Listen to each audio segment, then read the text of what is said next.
things that I suppose many people don't know about, and I think recently we've started talking about them. I don't know how many people know that between June 1995 and June 1996, I was in Sokoto prison as a threat to national security under General Abacha. To survive those, to come out of that, and after that be these things, gives us more reason to be thankful.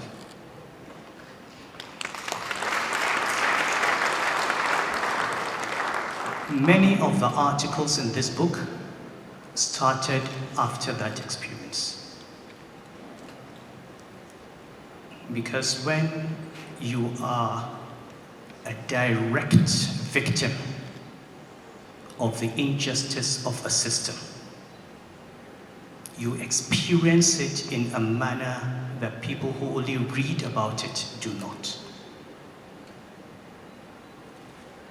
When you have seen the lives of the victims of injustice, when you sit in prison and see hundreds of young people who are there, so-called awaiting trial, for offenses they never committed,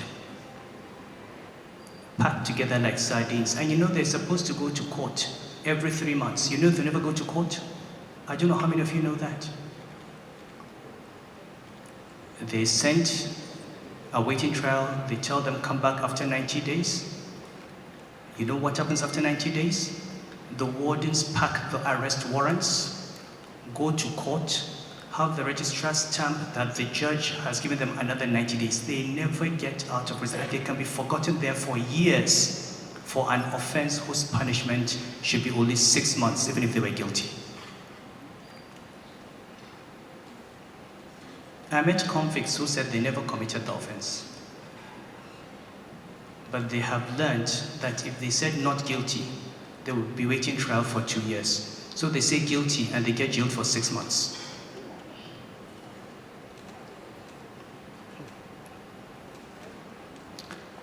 Now, coming out of that experience, and then when you add to that the background that we've had of being graduates of the Faculty of Arts and Social Sciences, having been trained by the likes of Dr. Yusuf Bala Usman, Dr. Patrick Wilmot, Dr. Okello Okuli, and the entire left-wing, radical, progressive wing of Nigerian intelligentsia in those days, I believe my intellectual formation had been complete long, long before now. And in this book, or this collection of articles, one would see my love for this country and my anger that we're where we are, which is not where we should be. And one of the benefits of publishing this book now, to have people go back to what I wrote in 1998 and 1999 and 2000, is that for anyone,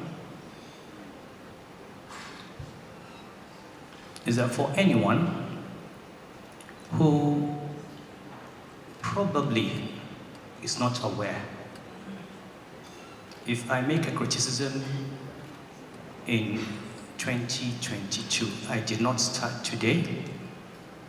It is not targeted at an individual. As my friends say, they say, that is how he is.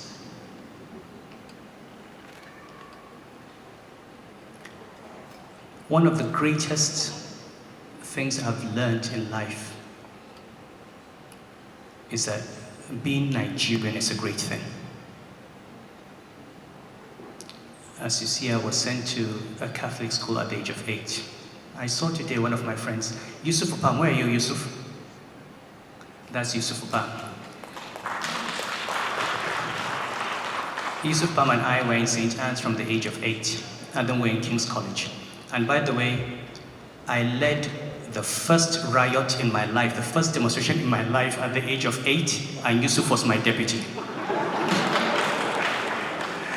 So, if you ask Yusuf, he will tell you, I have been like this since the age of 8. It is not personal. Nobody should take anything I say personal, please. It's not personal. And then, of course, you've got the likes of Pastor Igodalo, my brother, who was my classmate, roommate in King's College. I also saw him here. But those years in St. Anne's and those years in King's College and the years in ABU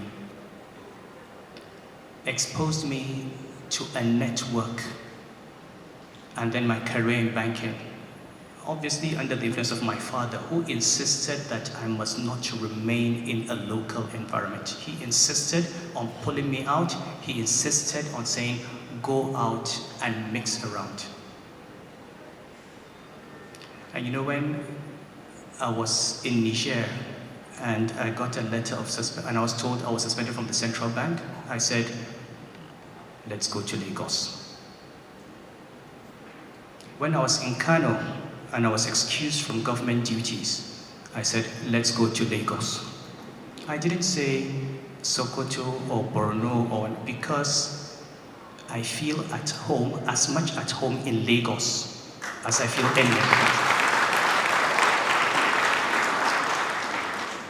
And because I actually have a much stronger network of support in Lagos than anywhere else. So people like me do not want Nigeria to break up because we are beneficiaries of being Nigerian.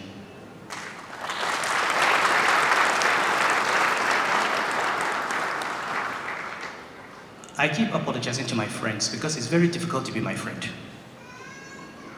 I'm sure today, even now, there are people in this room who are praying to God that He does not say anything that puts us through. But Wigwe being one, the chairman, and I've promised I will not. My friends end up with high blood pressure, they end up with hypertension, they end up with sleepless nights because they don't know what's going to happen to me next. But in a sense, I'm able to continue with faith in God, and also because I know I have those friends.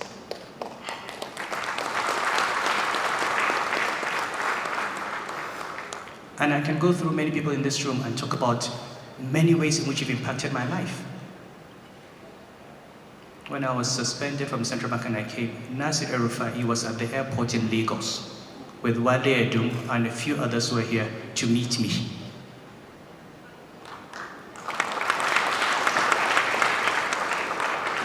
When I left Kano, Nasir was with me in Awe. Wale and other friends were here to meet me in Lagos. You know, my family flew into Lagos and I was not worried. Once I knew they were on a plane to Lagos, they were met at the airport, they were put up in a hotel, they were given accommodation, they were taken care of, and even if I had remained there for years, these people would have taken care of my wives and my children.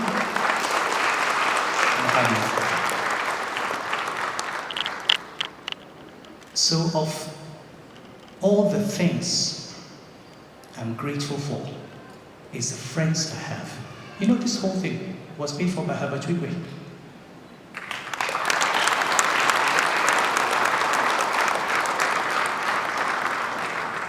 If I start counting, the day I was suspended from the central bank, Gemokede came and left money and said, here, I know you'll need money for lawyers. He just came out. Usually when you leave office, people run away from you. My experience, both in central bank and Emiir, is that when I leave, my friends come to me.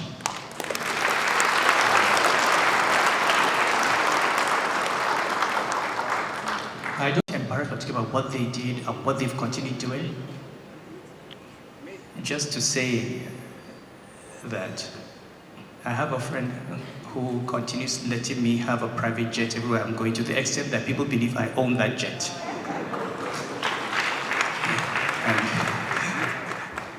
you know, so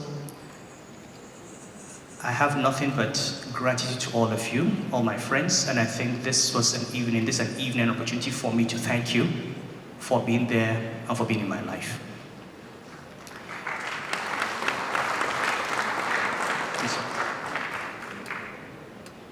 I would also like to thank my family. I do not take them for granted. I mean, if my friends have palpitations and heart attacks, you can imagine if you are married to someone like me. And what I like about my wives is that every time they speak about me publicly, they say very nice things, you know, and I know I'm not as nice as they make it out to be. But I thank them for their generosity. I thank them for their kindness. Now to why we're here today. Those who know me know that in many ways, I'm passionate about issues around women and girls. Out of all the United Nations Sustainable Development Goals, if you asked me which goal has the greatest potential for dealing with developmental concerns, I would say educating the girl child.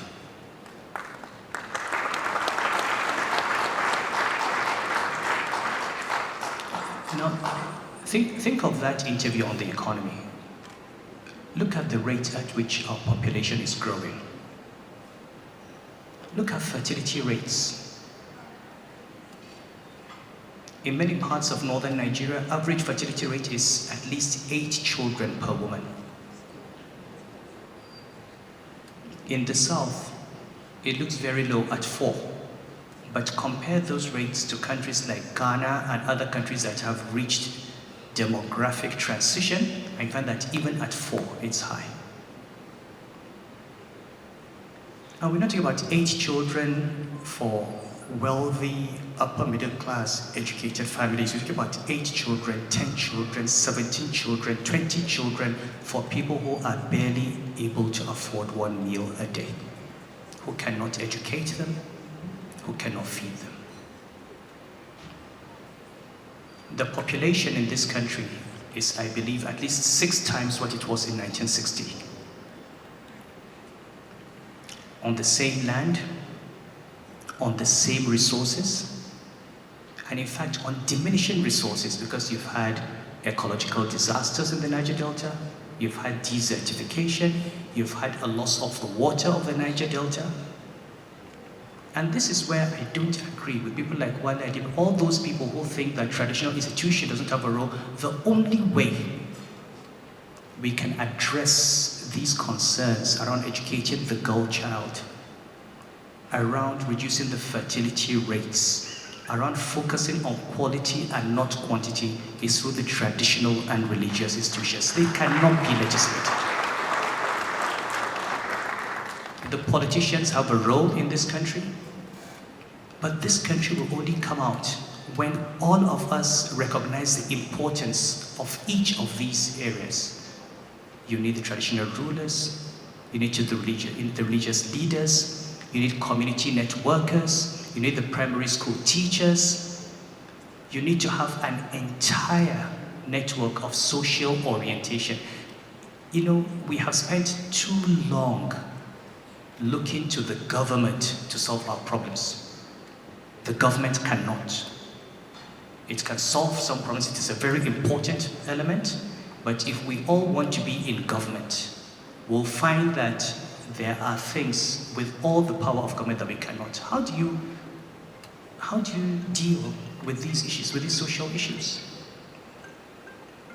How do you deal with people who believe wrongly that their religion gives them the power to divorce a wife who has had 7 children and throw her out on the street with the children and marry another wife and let the children beg? This is their belief. It is not their religion, but this is how they believe. You've got to get people who they trust, people who are the authority in that religion, tell them this is not your religion and will not allow it. You need that support. And for me, it's okay. I think I can start doing this myself now. It's okay. You know, and for me, I think we are at this point where, given the difficulties, given the challenges of development, each of us has to say, what can I do? So, a little over a year ago, I was appointed one of the UN SDG advocates. And it's a role I take seriously because anybody who tells me to advocate development is telling me to advocate what I believe in. And so, while I don't have a state, while I don't have a budget, advocacy cannot just be about talking. And therefore, in my position as chair of the advisory council of 1 million teachers, I decided to have a challenge.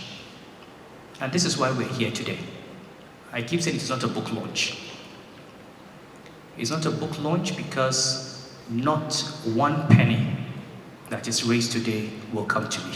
Not even to refinance the cost of publishing this book. I paid for the publication, but I'm not asking for the money back. Everything you give today is going to a fund. And that fund is to promote and scale up the SDG challenge. We said we want teachers to come up with innovative ideas, and we try to make sure that we're not looking for high tech.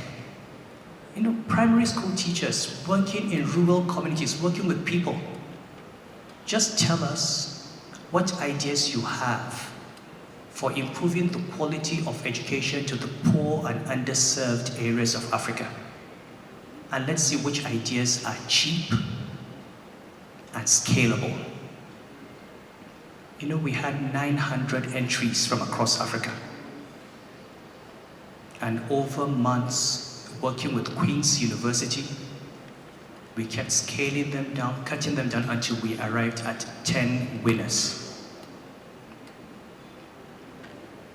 And they're not fantastic ideas, but you know, just when you see the winners, you'll see that these are things staring us in the face, but they're things that we feel we need to look at.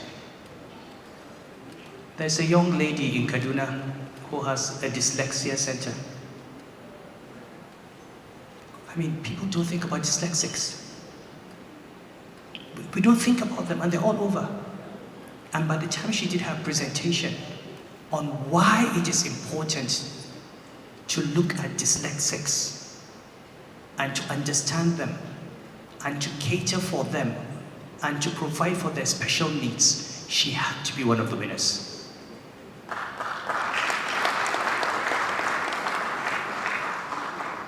There's another lady that has something called the reading room.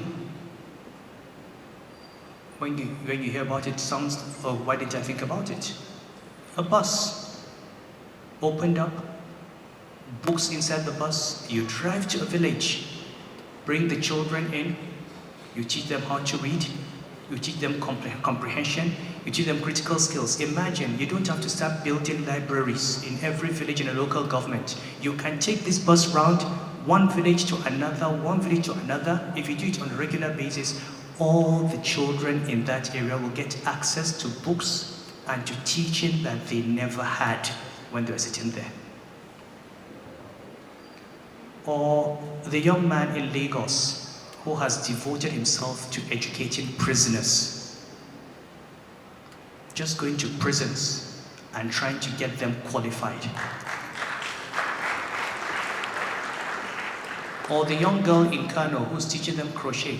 It's not the crochet, it's just the idea that you are integrating life skills into education, because many girls finish secondary school, they can't go on to university, and they have no skills.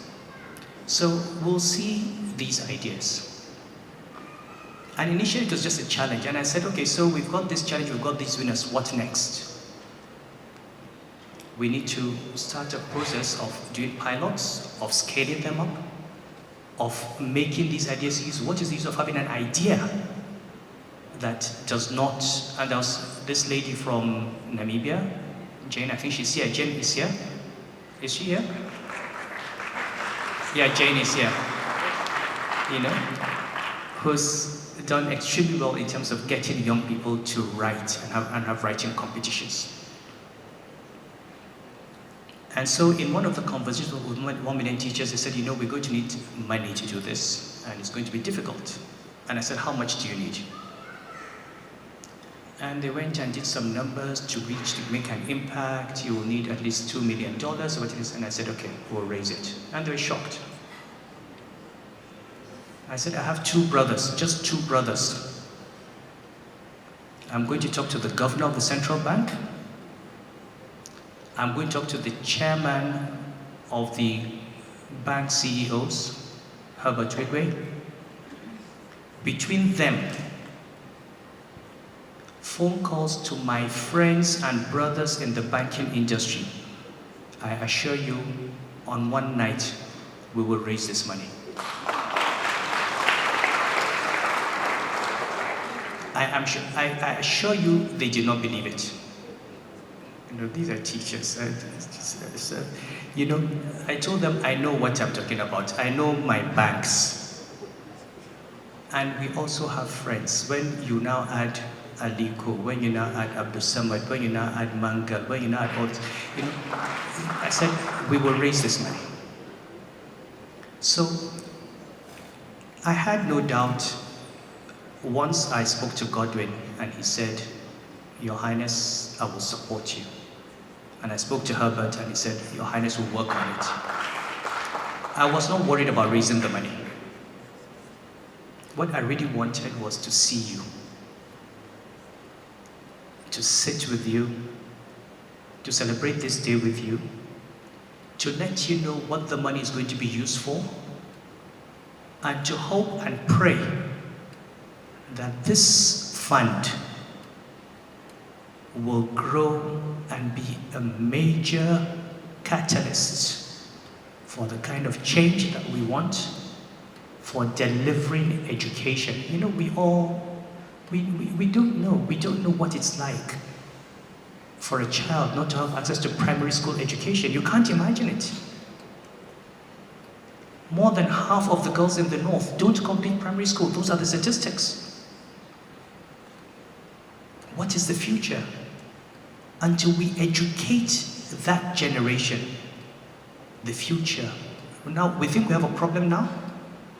Honestly, if we don't deal with education, the next 20, 40 years will be worse.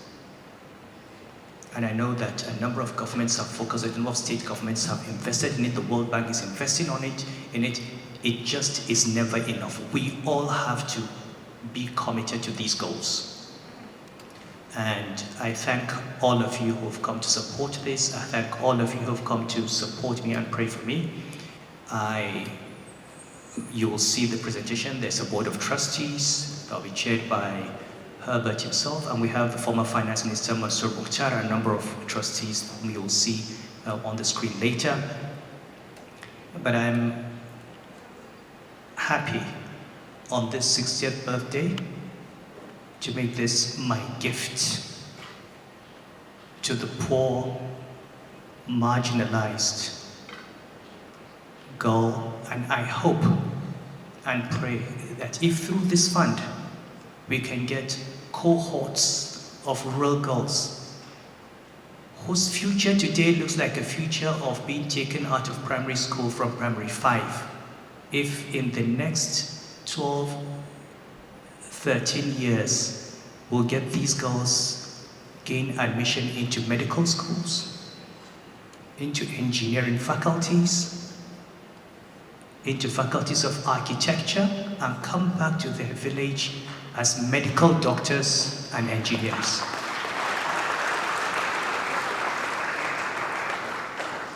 So this is the beginning of a 20-year vision. I pray that we are alive to see the fruits of what we've done, and maybe even see some of those who we're starting with this year come out as graduates of universities when they had no hope, when their mothers and their sisters never had those opportunities. That is why this is important to me. And I know that you all know why it is, and also it's important to you. And I thank you very much for being here. I thank all those who've come. I've got Aliko Dangote, I've seen Serkin Hausawa, Lagos. My brother Ike, you know, Ike and Herbert are like twins. And I think when you add me to them, we have become triplets now. So, you know, everybody here, I just can't, if I start talking over my experience with friends, it's amazing. I don't want to embarrass Wale and Ajua. You know, I have friends in Lagos. One of my sons had problems. I didn't even know. They took him to their house, held him for 2 years, straightened him out, and handed him over to me. And that boy is today one of the best young men that I've seen. These are things. These are the things that people do for you that give you the confidence. And I hope that my story and the story of many of us here is one that we will use to continue stressing that those who say we want to break up this country do not know what they're talking about.